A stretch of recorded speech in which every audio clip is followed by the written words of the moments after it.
Definitely not Ralph Taylor. We're in a different country altogether. But look who we've got. The old man of Djuma in the form of Umvula. How cool is this? I haven't seen him in so long, and it's such a pleasure to be catching up with him. He looks good, actually. He's showing signs of age in the form of his ears, and he's gone a bit kind of sort of scarred on that muzzle and all those kind of things. But still, it's so good to see him. I haven't, like I say, seen him for a couple months now, so I'm really happy to catch up with him again and to see him. He's always been one of my favorite leopards, and he was such an incredible leopard as a dominant male, and to see him still moving around in this area when everyone wrote him off over 2 years ago when Tingana and Anderson pushed him out is pretty phenomenal. The fact that he's still around absolutely surprises me, and particularly where he is. He's right in the center of Djuma. In fact, he's very close to where Thandi had the previous den, and so it's not really that ideal that he's moving around here, because obviously Thandi's cub is at risk from a male like this. Although at the end of the day, I think Umvula is not really looking to go and kill cubs and try and mate with females and take over territories at this stage. Probably find he's just passing through, but it's wonderful to see him nonetheless, and welcome to have him right on our doorstep once again. I don't think Tingana is going to be too happy about it, but it doesn't matter. It's still nice, like I say, to have him around. Now, he was walking and moving quite a bit, and he's now just gone on to a termite mound, and we know how much he loves termite mounds. He often sits here for long periods of time as he looks for things like warthogs and various other creatures that live inside there.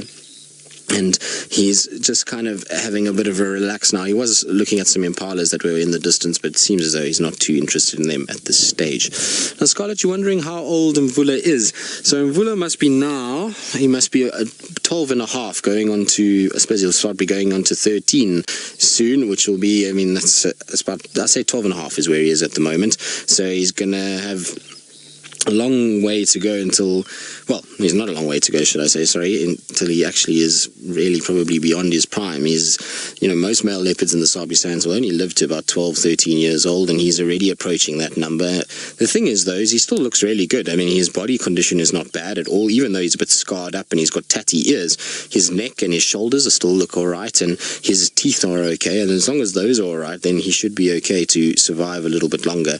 The problem is there's going to be more and more pressure put on him by all of these other males in the area, and the more we get young males, the harder it's going to be for him to survive. The thing is about Umvula is he must be a very, very clever cat and a sly character, because for him to have done what he's done over the last 2 years and to evade Tingana and Anderson and all of these other dominant male leopards that have really been gunning for him. I mean, they've all come and pushed him out and were younger and fitter, and for him to have kind of snuck around in between them and them not to know that he's even been here is really quite something. So he's done incredibly well, and he's really done a good job of being able to kind of stay alive, not only stay alive, but actually thrive in these sections. And it's in testament to how he is as a leopard and how he kind of is able to operate and move around and find what he's looking for. The other interesting thing with him is his change in diet is very drastic. When I was here at Chitwa in 2012, I found that he would eat a lot of bigger animals, so you used to see him going after things like kudu, waterbuck. You used to see him going after young wildebeest, like what we were talking about earlier. And now, when all the kills that I've seen since I came back into this area have all been much smaller, so he's been going after things like porcupines and scrub hares and those kind of things, which is quite interesting. He's kind of going after now slower and sort of smaller animals as he's starting to get a little bit older. And this is what happens, is they start to regress a little bit and start to become animals that unfortunately just don't have the strength to go after big things. Now, it seems that Umvula is going to be fairly sleepy, and for now, the fact that he was moving and the fact that he was kind of looking around is probably good. I'm sure he will start get going again, especially if the sun comes out. But while we be patient and wait for our old man to start moving again, let's go back across to Steve and see what he's up to. I believe he's at Chitwa Dam and got all kinds of feathered friends around him. I am indeed, and the sun has come out now, which is pretty much baking, and he was fast asleep, but I think he's getting too hot, so I wouldn't be surprised he does begin to start moving again and maybe tries to find himself a little bit of shade to go and rest in. But now that we've kind of pulled up alongside of him, you can see that he's starting to show signs of age quite heavily. His body is not looking what it used to. So from the front he looks quite good, but if you look on his hips there, you can see that there's a lot of atrophy of that muscle, and that he's lost a lot of weight since the last time I saw him, and he's starting to look a little older and skinnier than he's looked before. So it's not really nice when you see that, but at the end of the day, he has had a long innings, and it is a good age for a male leopard, so you can't grumble too much. And well, it also could change. He could get himself 3 or 4 impalas in a row, and he'll be absolutely fine again for another couple of months. So hopefully that will be the case, but he's definitely a lot skinnier than the last time I saw him. He's dropped a lot of weight, particularly on those back legs area, and I'll be interested to see when he stands up whether or not he's very skinny, or if it's just kind of a angle that he's sitting that's making it look worse than it actually is. But I surmise that he's a little skinnier than we actually think. Either way though, he's still got a massive set of shoulders and neck on him. He's still a beautiful cat, and I was talking to VM now about his right ear area. It looks as though he's been looking for warthog piglets again. Umvula used to love warthog piglets. He used to go after them regularly, and he's got lots of dust around the back side of his ears and his neck area. You can see it's all dirty in that section, so he's managed to somehow shove his head into some hole somewhere looking for some sort of food item. Like I say, he also goes after porcupines a lot. I've seen him going after aardvarks and various other creatures that live inside these mounds and burrows.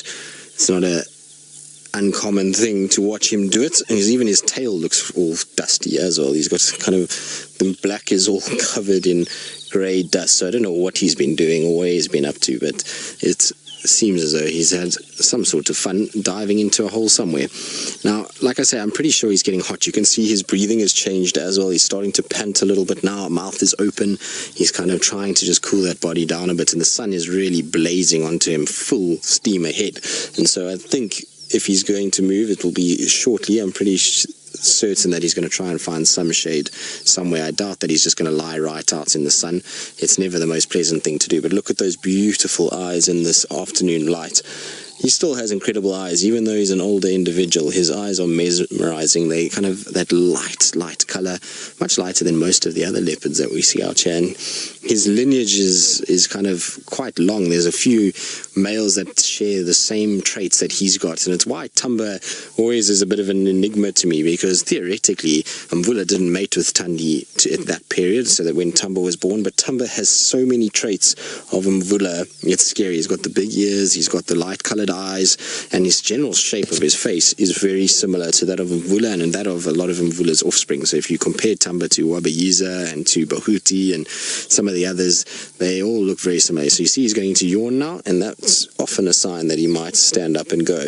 You'll also notice he's got a broken right canine. Now that's been like that for many months. It's the first time I noticed it was right at the beginning of the year, but there we go, up he gets, and I'm pretty sure he's going to try and find himself some shade. So he is a little skinny. You can see he's not as bad as I actually thought when he was lying down. I thought he would be a lot skinnier than that, but he's got 1 or 2 little wounds on him, which is not ideal. He's got like a little cut on him. Are you going to lie right in front of the car? I can't even see him. He's somewhere in that section over there. Now, is he going to drink maybe? I'm not sure.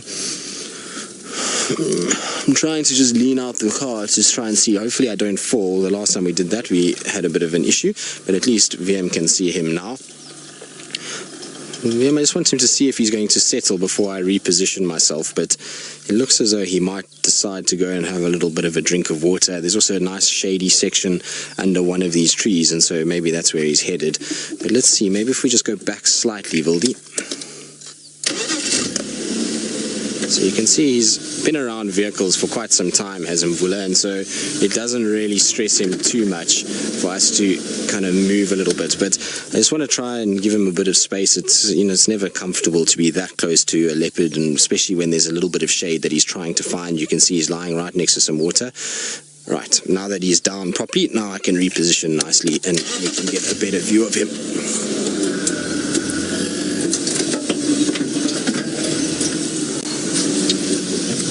So we're just going to turn the car a little bit. There we go, Vim. That will be a lot easier.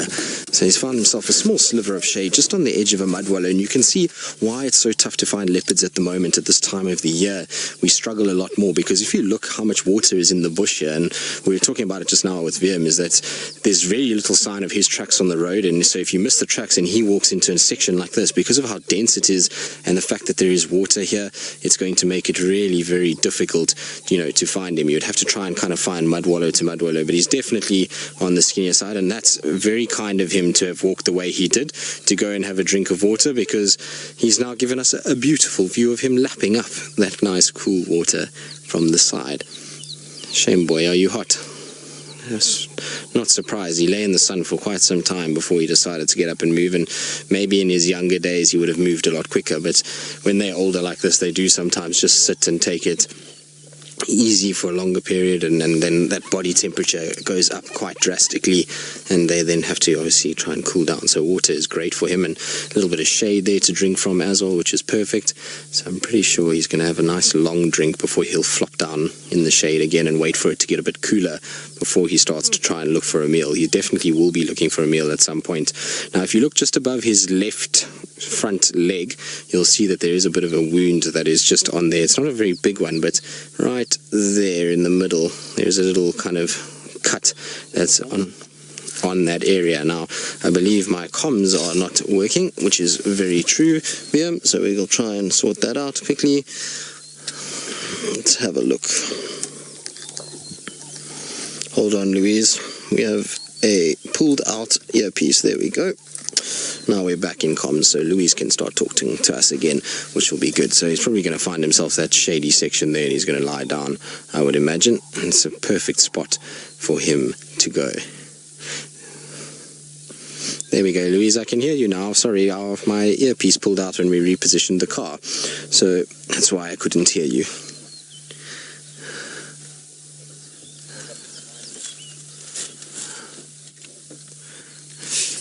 First Lady Shah, you're wondering if Tingana knows that Umvula is hanging around. In all likely, probably he does know that there are males around.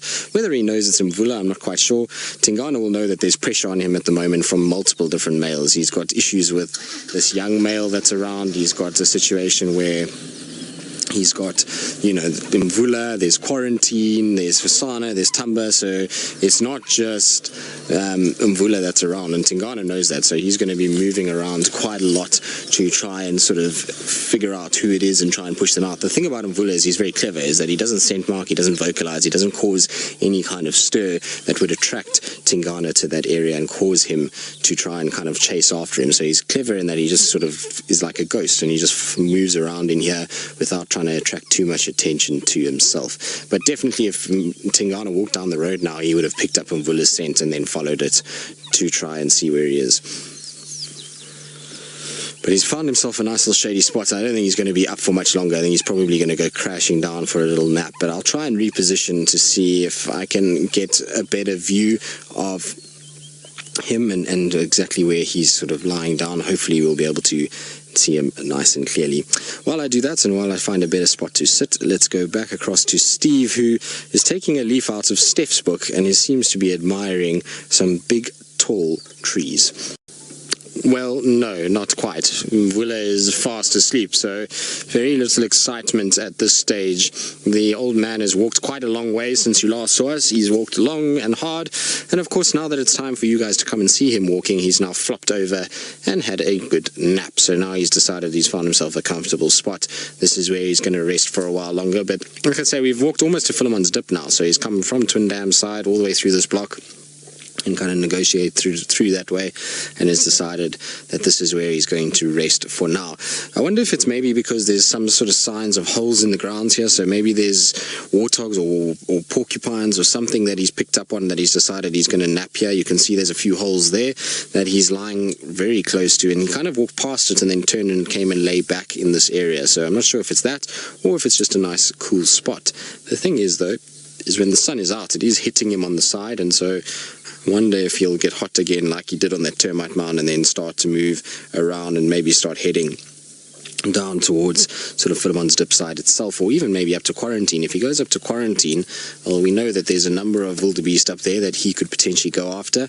Whether or not he's capable of bringing down a young wildebeest in his condition, I'm not quite sure. I would imagine he would be. I mean, he's still got a lot of power in those front legs, and when the adrenaline is pumping, he'll definitely be able to still run quite quickly and, you know, be able to grab things. So I'm pretty sure he would go after those young ones, and so maybe he'll head up that way and get himself a meal. As much as I would want Footloose and them to survive, it would be also nice for Umvula to get himself a substantial meal at some point.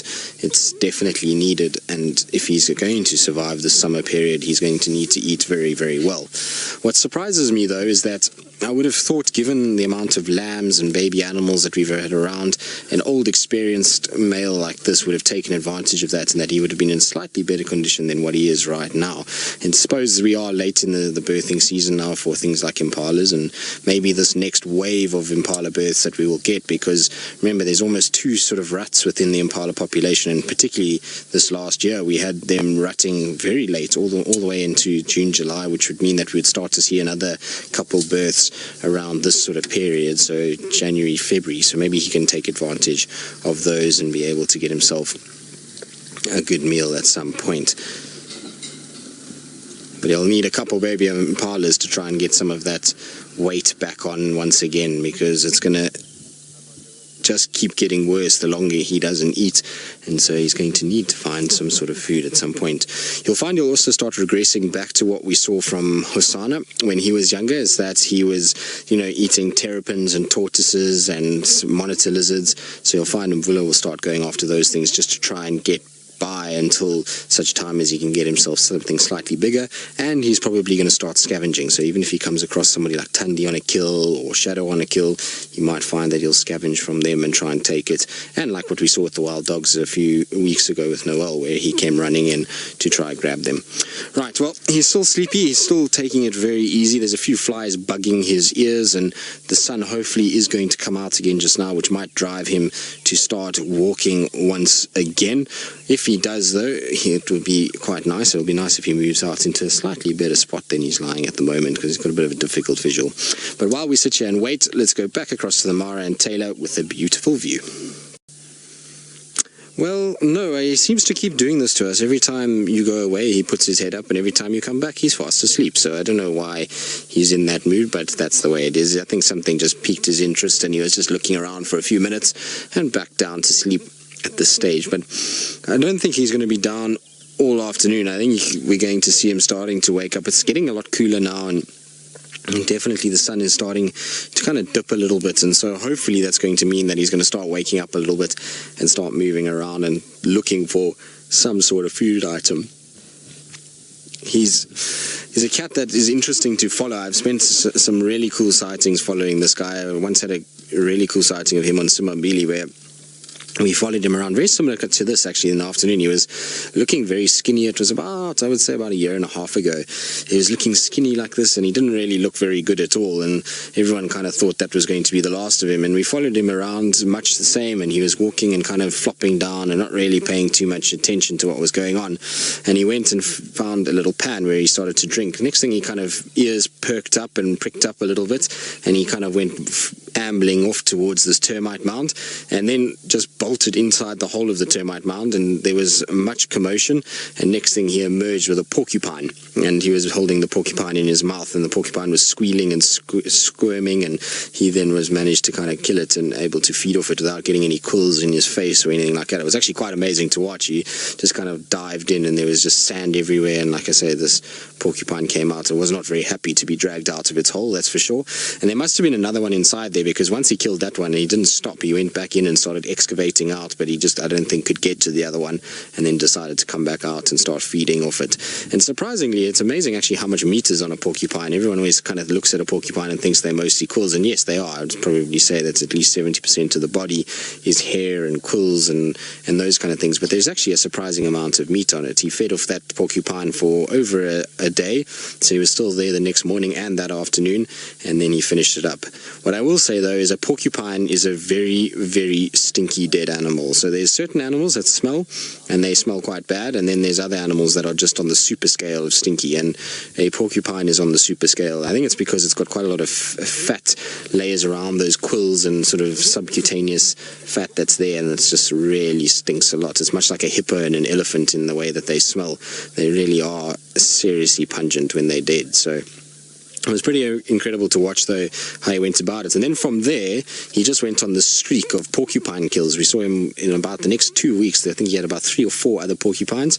And then he managed to get himself a duiker, and he bounced back into perfect condition again. So even though he looks very skinny now, you'll be surprised how quickly these guys can bounce back when there's food available. So I'm hoping that this afternoon he does decide to do the same sort of thing and wander about, and maybe he gets lucky with finding something like that that's a fairly stationary target, and he can try and then get it out and get some sort of success and some food inside of him. But I definitely think we're going to see him trying to scavenge as well over the next little bit. I'm pretty sure if there's any carcasses that are around, he certainly will try, probably make an appearance, especially with the females, try to chase them off and then try and get a meal out of it that way. Well, he's still an absolutely beautiful animal. I was just thinking about all the times that I've seen him and the hours that we've spent with him. He's probably provided some of my most favorite sightings. I remember the one time he saved me from, I had a streak when I was at Chitwa, which was an interesting one, because I started working at Chitwa and I was there for just over 2 years. And in that time, I had many guests, obviously, that came through, and I was able to find a leopard for every single guest in the entire time that I was at Chitwa. And then I got these one-night guests from Dubai who hated everything about safari. Why they came on a safari, I'm not quite sure. They just didn't like anything about it. They didn't like the heat, they didn't like the rain, they didn't like the fact that there were bugs, they didn't like the fact that the animals were not fed at certain times, that they could just go when they wanted to, and all kinds of other things. But anyway, that's aside. It was an afternoon they came in and they hated everything, and they decided that they weren't going to stay at the lodge for the few days that they had booked in for, that they were going to leave the next morning immediately. But they wanted to go on a game drive, and they wanted to see every single animal under the sun in that afternoon game drive. And so obviously it was a little bit of a kind of finicky subject, and we thought, well, we'll try our very best to find as much as we can. And as we were about to go on a game drive, the storm came out of nowhere, and it absolutely came down. It was really lashing down. It was horrible to be out. You couldn't even see 2 meters in front. And so I asked them, do they want to still go? And they said to me that they did. And we left the lodge, and 5 minutes into the drive, they were telling me that they didn't want to go anymore, and that they were not tired of being wet, and that the animals must just come to the lodge and all of that. So anyway, we kind of went out. We managed to find 2 of the Mvula male lions that were lounging about, and they were desperate to see a leopard. And unfortunately, there was no leopards about. There hadn't been for about sort of 24 hours. We hadn't seen any sign of a leopard, nothing. And I thought, well, these will be the first guests that I'll have that leave Chitwa without seeing a spotted cat. And we were just about to arrive back at the lodge, and lo and behold, there came Umvula, just walking out from the lodge itself, and positioned himself perfectly on a termite mound within the parking lot of the lodge. And we were able to sit there and kind of just watch this cat sprawled out from the comfort of the lodge itself, which was pretty cool. So he's got lots of very cool memories about this cat and what he's been up to. And like I say, I've had some of the most insane hunts with him as well. In fact, the best leopard kill I've seen has been with this particular individual, when he chased an impala, much like the 5 cheetah of the Masai Mara. He just kind of went flying out over an open area at Chitwa airstrip and ran there and caused absolute panic. And I don't think the impalas have ever been hunted by a leopard in that way, and they all just sort of panicked, and one ran straight into him, and he just grabbed it and managed to kill it. And then hyenas arrived, and he was trying to drag it up a tree, and as he jumped into the tree, he got kind of halfway up, and the hyena got the leg of the kill and was pulling it down, and the impala was still alive, and the hyena on one end and leopard on the other. It was just all very chaotic. And then I had a flat tire in amongst all of that as well. So it was a pretty cool sighting, and it was amazing just to watch him hunt in a completely different way to what we see from other leopards here in the Sabi Sands. So he's a very special leopard, and like I said, that's why I was very surprised this afternoon to hear that he's around, and very happy. And as much as I want to see all the other leopards that we get out here, he's he's got not as much time left, and we don't get to see him regularly, so it's a very special thing to kind of see him again and reminisce about all of these amazing things that I've seen from this particular cat and the beauty that he has provided for so many people. And Veerman and I were actually talking about it just now. I wonder how many times he's been photographed and how many photographs there are of Umvula floating around in the world, and how much happiness and sort of pleasure he's provided to so many people out there. Scarlett, you're wondering how close do leopards get to our camp? Well, in our camp, I haven't seen any leopards walk through the DRC yet, but in other camps that I've worked, so if we take Simbambili is one of the camps I worked at, Salahesh, she denned right in the camp underneath one of the decks of the spa, and so she used to see her walking, ambling around all over the place. And in fact, one morning we came down for coffee and we came down onto the front area of the lodge, and there she and Tiani were just lying, having a little look on the deck itself, and the guests were all taking photos of her. It was a bit of a surreal scene watching these two leopards. It almost looked like two house cats lying there. I've had Umvula at Chitwa many times, walking through that camp, walking into the office. I've seen him walking over the deck area. He once had, I was telling Veerm earlier, he had a kudu kill on one of the decks of the rooms there.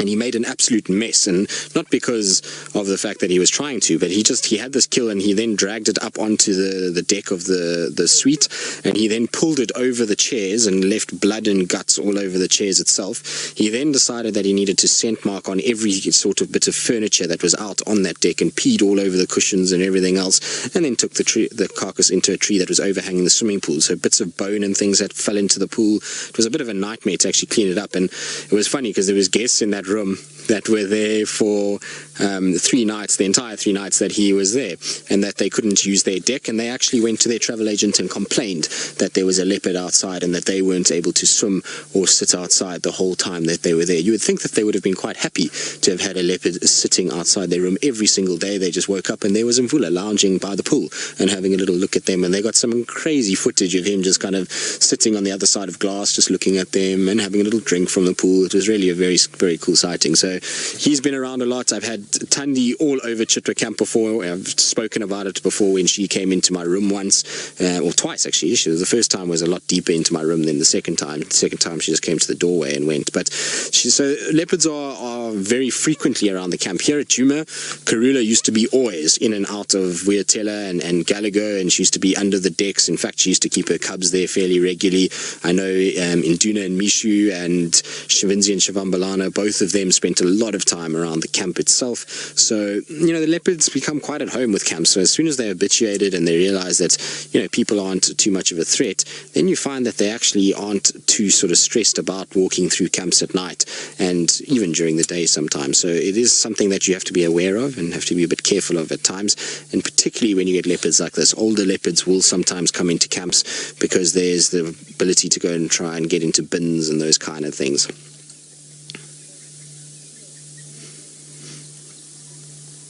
So Nadine, you're wondering if the leopard that appears on, I imagine you're watching on YouTube or Periscope with the Safari Live logo that's yawning, is that Umvula? No, it's not. It's one of his proposed offspring. So it is Quarantine that is busy yawning there, and so Quarantine, we think, is one of his offspring. It looks very much like Umvula, in fact, and so I would be surprised if it wasn't. But he now is dominant a little bit further to the east, and I'm sure we are going to get more and more views of Quarantine. I think that when there's this little changeover in the next baton is passed in terms of our male leopards, I think Quarantine is going to start pushing back towards his natal area, and we're going to see Hosana going in the same kind of route towards where Quarantine went, and that sort of circular motion hopefully will play out. But we'll see. I mean, it's obviously dependent. Quarantine might like where he is now and not want to come here and leave a gap then for Hosana or this new young male that's in the western sector, one of them to be around. But it's like I say, not him. Unfortunately, it would be nice if it was the old legend, and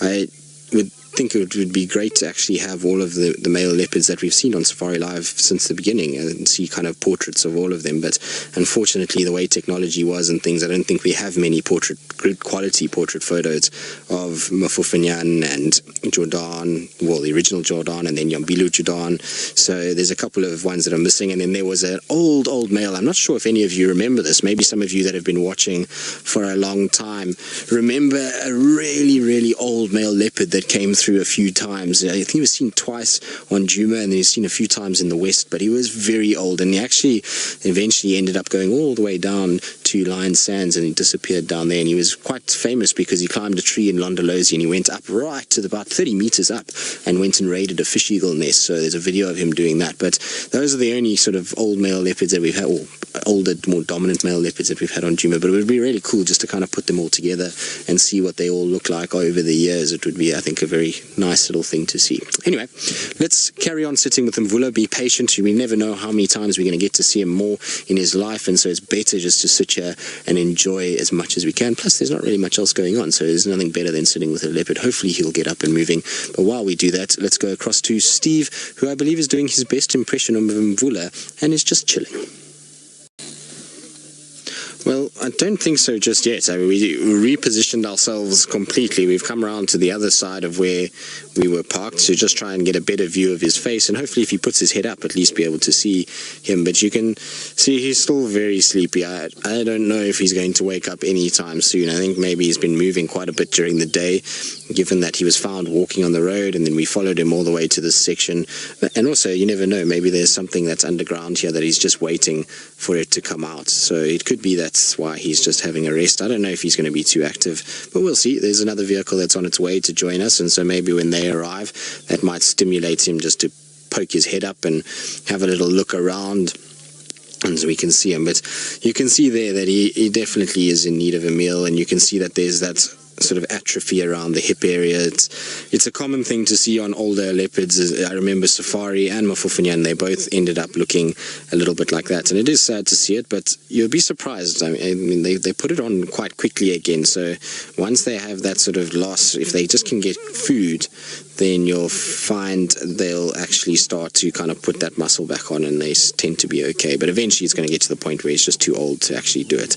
Now, Ellie, you wanted to know if he could eat some grubs or things like that. Well, he certainly could probably go after things like termites. While there's a lot of these winged termites around, they land on the ground, and he could lap those up, and it wouldn't actually be too much effort for him to do so. You'd be able to get some sort of nutrients out of that without expending a lot of energy.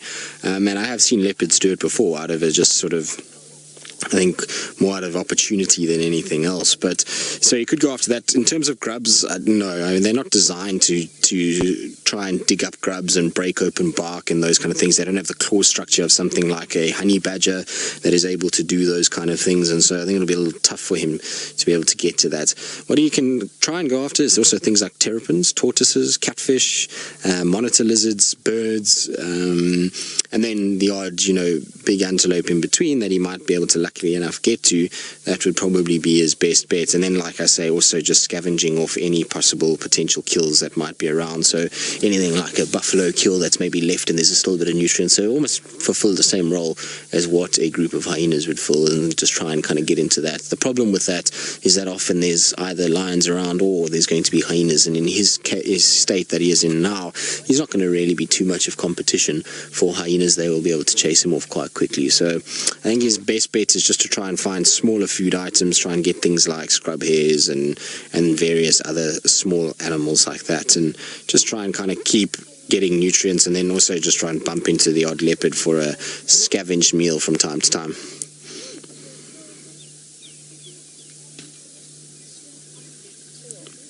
Scarlett, you're wondering if leopards his age usually pass away from illness or predation? I think it's probably about a 50-50 split, Scarlett. So you'd probably find a number of them do get killed by predators, so in the form of lions or hyenas or other male leopards. But a lot of them would also suffer from, the breakdown of the organs. So you might find some of them have TB, where they'll get lesions in their lungs. Some of them might get infections from hunting. Things like porcupines, quills go into their coats and they get that. So there's a number of different things that can happen to them. So it's probably a 50-50 split between a sort of a body breakdown and a predation event. So it depends on that. There's also, of course, there could be a situation where they fight, and with another leopard and they get injured, and then it's just basically a starvation that takes place rather than anything else. So we'll see. I mean, there's been leopards this year, or last year should I say, that have passed away and left us, that were in far better condition that Umvula was in, and had also other issues and had enlarged livers and those kind of things. So those things also do happen from time to time, but hopefully he'll fight back from this. Hopefully he'll get stronger and he'll get food in his belly and he'll start to look a little bit better in the coming weeks. So I hold out hope for him. He's such a clever leopard and he's survived so much so far that I think he knows there's a couple of tricks and up his sleeve that he can hopefully get himself back into a bit better condition than he is now. I wonder if it's maybe because he just went on such a long jaunt all over the place, and what triggered that I'm not quite sure, but he ended up going all the way down to Mvula Male and back, and I wonder if that sort of movement just took it out of him a bit. Maybe had he prior to that sort of, stayed in this area, maybe he would have been in better condition. I'm not sure. It could also be the fact that there's just too many male leopards here at the moment, that he's just got so much competition that he just can't keep up with all of these other males, and he's really struggling to try and find a place to actually keep his food because he gets sort of pushed out quite quickly. Now, Philip, you're wondering if Tingana is not much younger than Umvula. I think this is the question. I've forgotten now because I was thinking of something else, but would he be able to age as quickly as Umvula has? So yes, very likely. I mean, if Tingana starts to get pushed out, starts to become nomadic, and he starts to kind of unfortunately be pushed out of his area that he knows, he could very well end up looking exactly like Umvula or behaving like Umvula. The thing about Umvula is it's very different to any of the other male leopards that I've known that have been ousted. Most of the other male leopards that I've seen that have been ousted have moved out of the area completely. They've ended up going into other places. So if you think of the Kashan male, was ousted from Londolozi, Singita and the west, and then ended up going all the way down to Sabi Sabi. The Sand River male, same thing, from Londolozi down to Sabi Sabi and Lion Sands area. So there's a number of those different males that have all been ousted, that have been pushed off and kind of left. And because they've then left, they've run themselves in, or they've run into other things and other problems, and they've kind of gotten sort of killed quite quickly, although I suppose Sand River male lasted for quite some time. But with Tingana, who knows? It's possible. I mean, Tingana could go from looking excellent to bad in a short space of time. He's not that much younger, as far as we know, than Umvula is, and so a year is a long time, and who knows what's going to be going on in a year's time with Tingana. We don't know. We saw the other day he had a very bad limp, but he still managed to come out of it, and he looks as strong as ever now. So Mvula's looked like this before, and he's managed to bounce back from it, and he's managed to try and get a situation where he's looking healthier and fitter. So you never know with them, but yes, it's very possible. You decided that you're a little bit tired of lying that way, so he's now turned the opposite way and back to the way that we were just now. So hopefully the sun being out is what's causing him to get a little bit uncomfortable, and that he'll start to get up and move. And while we sit and wait, Steve is apparently continuing his feathered theme for the day, but he's got something that I think Umvula would love to be eating right now. Well, we can try and chat to him. He seems as though he's a little unresponsive today, since we've been with him most of the afternoon and he hasn't replied yet, but I wonder what he's dreaming of. Maybe he's dreaming of a big impala carcass or something like that, or maybe he's dreaming of the good old days when he used to roam around all over the place. It's amazing. For a leopard in this particular sort of area, he's seen probably most of the Sabi Sands. If you think about it, the only places he hasn't really been is to the far west, but he was born down in the south on Lion Sands, and he on the Sabi River. He then negotiated his way through Sabi Sabi and Kombi, those areas, then through a bit through Londos and Mvula Male, before then ending up here in the northern Sabi Sands, where he's roamed pretty much the whole of the north. He's been seen on Simbambili, Arathusa Private, Elephant Plains, Chitwa, all over really, Cheetah Plains and Coral, and then up into Torchwood, Buffelshoek, and then he even ranged as far up as Manyeleti. So he's really seen a lot of this section of the world and really has explored a lot of the Sabi Sands, probably more so than most of the male leopards that I know of, that's for sure. There are obviously some that have gone quite big distances. There was a young male by the name of Matimba that was, I'm trying to remember if it was Safari's last son. It was Safari's last son, and he ended up going over 50 kilometers as the crow flies north of us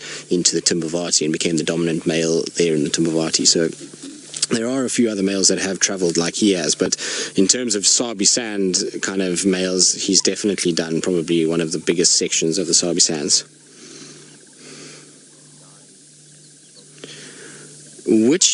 Mario wants to know which of the current leopards were fathered by Umvula. Now, Mario, difficult to say because we don't know 100% all of them, but what we think is that Quarantine and Kunuma are both from Umvula offspring. Then Shavambalan and Shavinzi was undecided. It could have been either him or Jordan. Then Tumba is also a sneaky one, which would be interesting. I just want to know for my own sake. Torchwood is also from Inkanyeni, is Mvula's offspring. I'm trying to think now when we go back in time. Unfortunately, Wabayiza was killed, so that was Tandi's firstborn. Tandi's secondborn, Bahuti, which could have also been from him or Tingana. We don't know what happened to him, and all likelihoods, I think he might have disappeared as well. Induna and Mishu was more likely Jordan, or Mafufunyan was before the time of Umvula. So I'm just trying to think who else there could have been. Shadow, unfortunately, all the cubs that he produced with Shadow didn't make it. I suppose you could say maybe, just maybe, that Sindile might have been part of his offspring, but probably not. And then I don't know of any leopards up in the north that are his, so there might be one or two up that way, but that's as far as I know within this section that are alive today. I don't know of any other sort of offspring that he managed to raise and that managed to get into adulthood. Kuchava is also another grey area one that could have been either him or Shavambalan, one of the two of them, or Tingana. Actually, all three could have been possible there, and we don't know where Tandi ends up going sometimes to produce them. So, he's got quite a few, and there are a number that are around, and unfortunately not as many as you would hope for from a male like this. Unfortunately for him, when he first got into this area, while he did mate a lot, he mated with Intima a lot, Kwatile, but both of them, unfortunately, just really didn't produce many offspring and lost a lot of their offspring that he produced with them.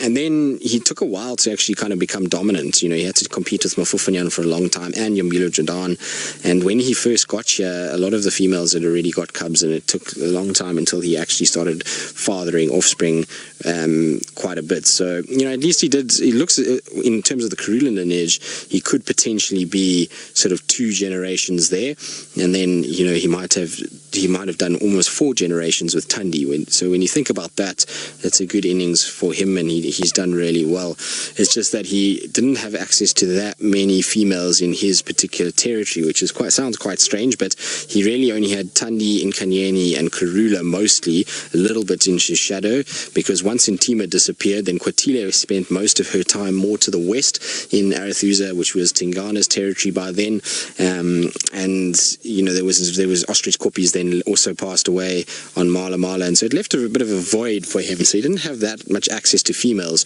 whereas Tingana's had a very much better streak of things. He's had Karula and Tandi and Shadow, and he had Nsele, he had Salahesh, so he's had Moya, Kwatile, so he had a lot more leopards to mate with over his time, and I would suggest that he's probably got more offspring than Umvula does, even though Umvula's been around a little bit longer. Also, he was ousted fairly early in his kind of life, and Umvula was ousted at around 11, was when he kind of started to disappear, maybe a little bit before that, whereas Tingana, we know, is probably over 11 already, and he's still mating and is still around and has produced a cub with Tandi and has mated with Kuchava and potentially could have produced cubs with her, or could also be Quarantine.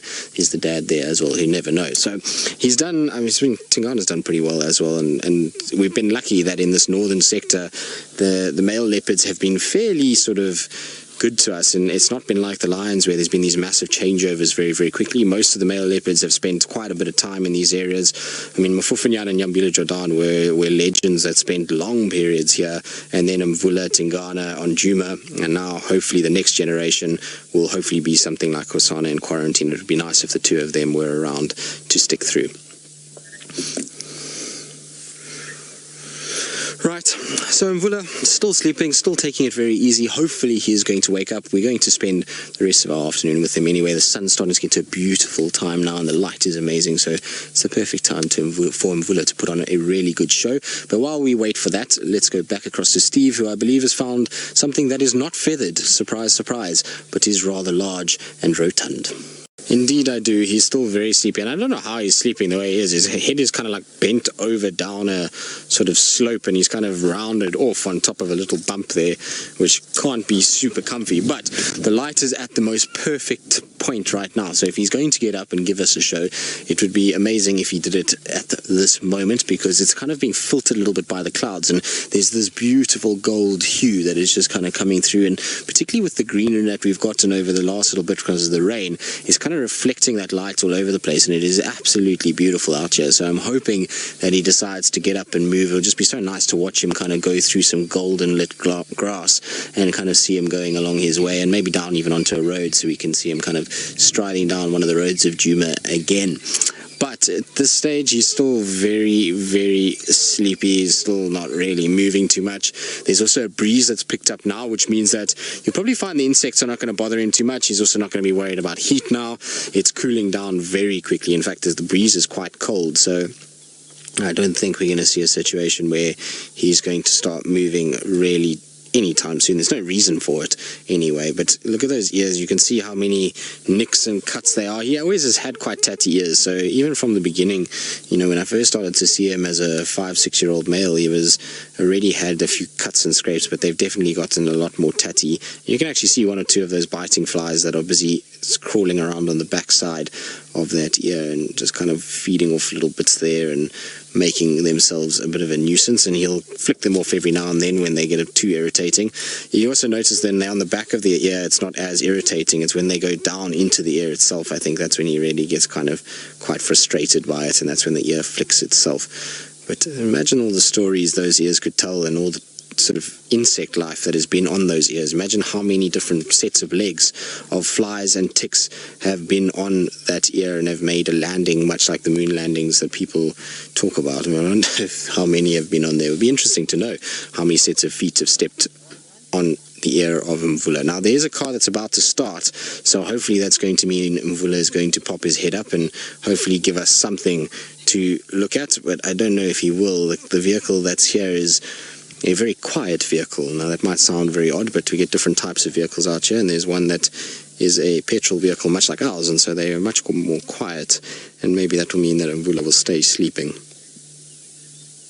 Although I see now they've decided they're not going to start their vehicle, so maybe we won't see him wake up. That's all. Shame, boy. He's definitely slowed his breathing rate down a little bit as well, so he's not as hot as much. So, Turtle Trekken and your niece Lily, you wanting to know what is the average age of a male leopard? Well, generally, I mean, it's very seldom that it's male leopards live past 14 years old, so most of them are around 12. That's the average age, generally in the Sabi Sands, 12, 13, so he's about that.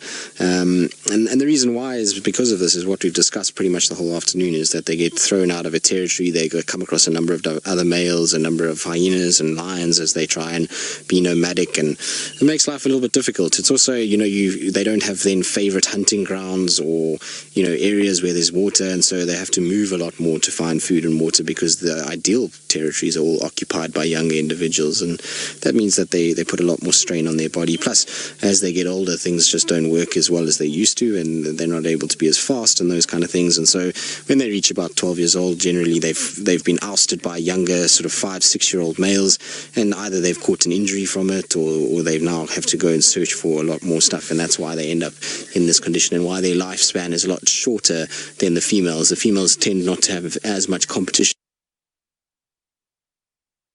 in terms of for territories, and they don't tend to come to blows nearly as easily.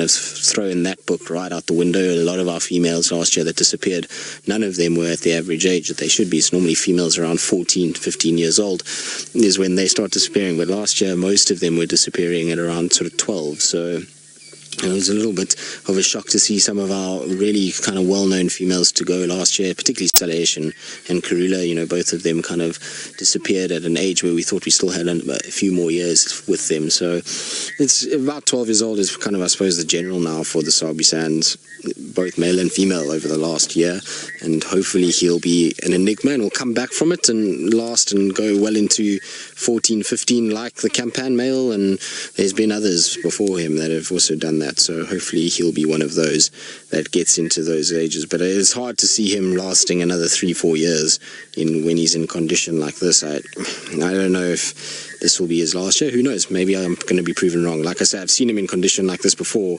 and he's bounced back from it.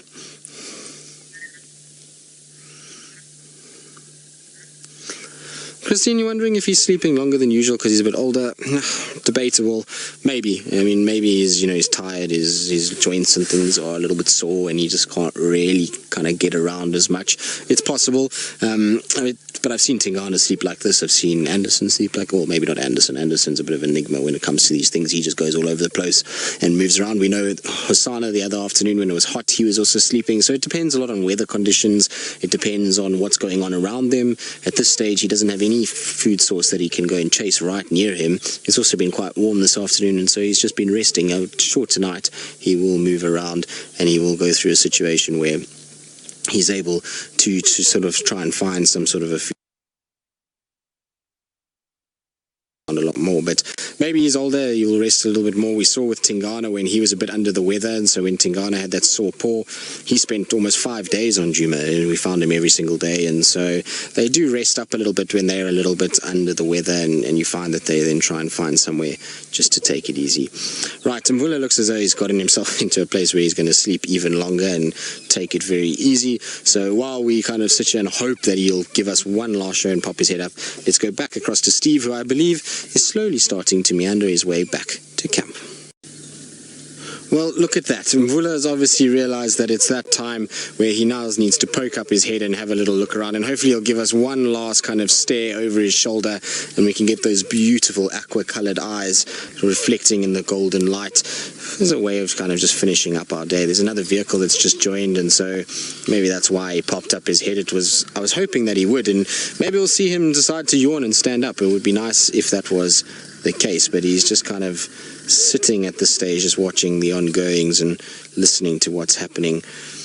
But he's still got a serious set of shoulders and neck on him. As much as the rest of his body doesn't look good, his head and neck area is still massive, and he might not appear to be in his best condition, and he's past his heyday, but he is still a big animal, and he's certainly still got some sort of atmosphere about him that commands respect, and there's a wisdom and a sort of warrior look to him that is difficult not to appreciate. You can imagine all the things that it must take to be a dominant male leopard for as long as he was. I mean, he's been around, almost 13 years. To survive out here every single day is a struggle, and so for him to have managed that is always a special thing. And when you see him sitting like that, when he's up and regal, and like we had him when we first got him in the afternoon on that termite mound, he's just looks as warrior-like as you could ever imagine from a male leopard. So hopefully he's going to get up. He looks as though he might.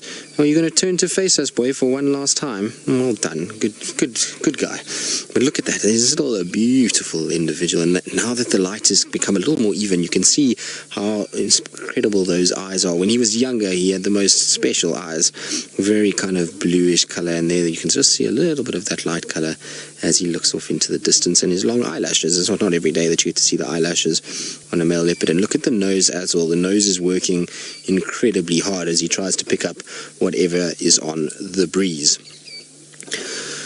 Right, unfortunately though, it's that time of the day where we are going to be heading home, and we're going to be starting to get back to camp.